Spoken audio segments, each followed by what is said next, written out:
Randy Orton recently commented on when he plans to retire from the ring, so we'll take a look at that. We'll also see what gimmick Roman is interested in, Finn Balor's comments, and much more.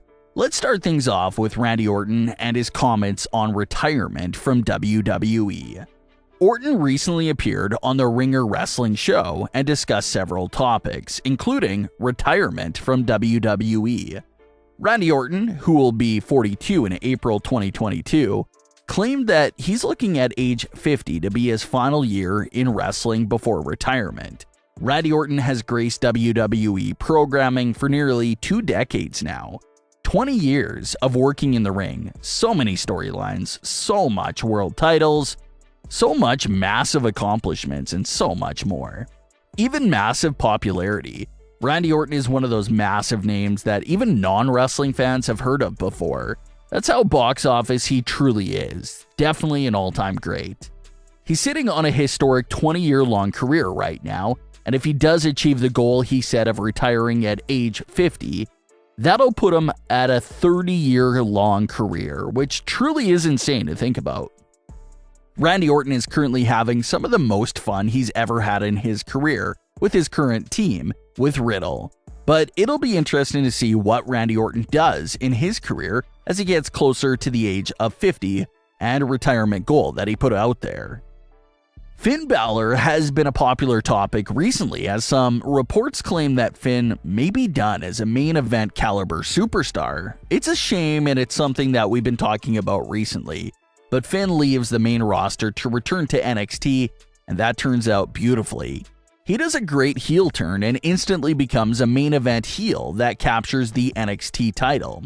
Then in summer 2021, he gets called back up to Smackdown, and that's when fans were certain about what Finn was gonna do on the main roster. Is he back with purpose and direction, or is he just back to being forgotten about in a few weeks? Well, Finn had a strong direction at first with a big story with Roman Reigns, but he would end up losing that match, losing direction, getting moved to Raw, and has been falling ever since. Reports have been claiming for weeks that Vince McMahon doesn't really have main event plans for Finn, and he'll be used to get younger stars over, sort of like they're using him right now with Austin Theory.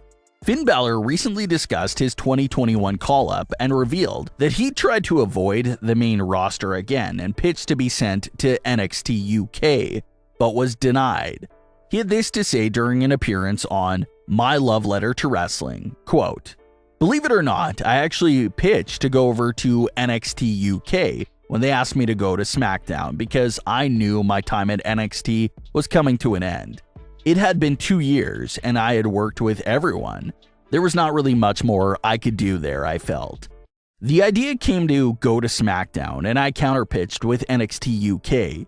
They said, maybe in a couple years, but we need you at SmackDown right now. For me, the move over to NXT UK would have been the move. There's so many great guys there. Obviously, it's closer to home. I've been stuck in America for the last 2 years with the feeling of isolation in WWE, in that bubble, away from my friends and family. There was multiple reasons why I wanted to go to NXT UK, but the main one was because of guys like Noam, A-Kid, all these matches I haven't really had the chance to put together. That was like a fresh challenge," end quote. So that was Finn's backup plan and counter pitch. He knew his second NXT run was coming to an end, and he was going to mention NXT UK when WWE stepped to him about what was next. Unfortunately, they turned it down and stressed that they needed him on SmackDown immediately. And they did use him immediately for the Roman Reigns story. Finn's character starts talking about how things are going to be different this time around. No more smiling all the time, letting people walk all over, and all this talk. So some fans really bought into it and thought things would be different for Finn on the main roster this time around. And it was different for about 4 to 5 weeks. And after the Roman Reigns story ended, so did Finn's second main roster run. It really felt like all they needed him for, sort of like a filler opponent for Roman, and he hasn't had any true direction since. And if these reports are true that Vince McMahon views Finn as an older talent that will just put younger talent over, what is there really to look forward to from Finn Balor? Like the report said from a few weeks ago, they claimed that Finn's role could basically become what Jeff Hardy's old role was. Finn will get a few wins here and there, but he'll have an equal amount of losses as well and won't really break through to the world title scene. A lot of people forget that WWE went with Finn Balor to become the first ever Universal Champion, but he was severely injured during that match and had to let the title go the very next night. So fans have been discussing and speculating for the last few years now how it feels like WWE never trusted him again after that 2016 injury, which is really unfortunate. Freakish injuries happen to everyone all the time, and their careers usually bounce back. But everyone is still sort of waiting for Finn's main roster career to bounce back. But hopefully the reports aren't true, and hopefully Finn does get some direction sometime in the near future. Roman Reigns has seen his fair share of character changes over the years. He was with The Shield, went solo as the Big Dog for a while, and has been the Tribal Chief ever since he returned a few years ago. Roman recently appeared on the SI Media podcast and was asked about a gimmick change for his character. The host asked Roman if he would be able to pull off switching gimmicks with Seth Rollins. The host wondered if Roman would be able to handle wearing some of Seth's insane pieces of wardrobe. Roman had this to say in response to that question, quote, "I could absolutely do anything I wanted, as long as I put my mind to it. My suits are something you could wear every single day, and it would still be like, damn. You know what I mean?